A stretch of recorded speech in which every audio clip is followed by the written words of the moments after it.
My name's Andrew Ollerton. I'm an author. I work with Bible Society in the UK. And our verse for the day is Romans 12, verse 21. Do not be overcome by evil, but overcome evil with good. When I think of that verse, I think of my Auntie Edna.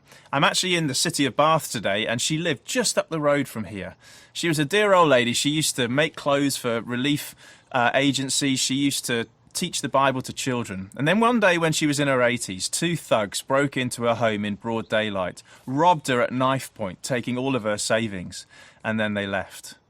My Auntie Edna phoned my mum after this traumatic incident, and she said this. She said, "This is very difficult for me now.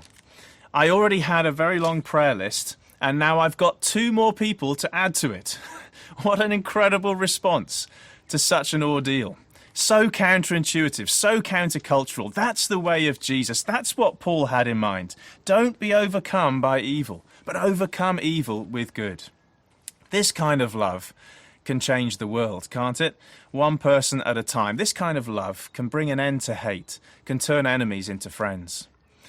You know, my Auntie Edna prayed for those boys for the rest of her life.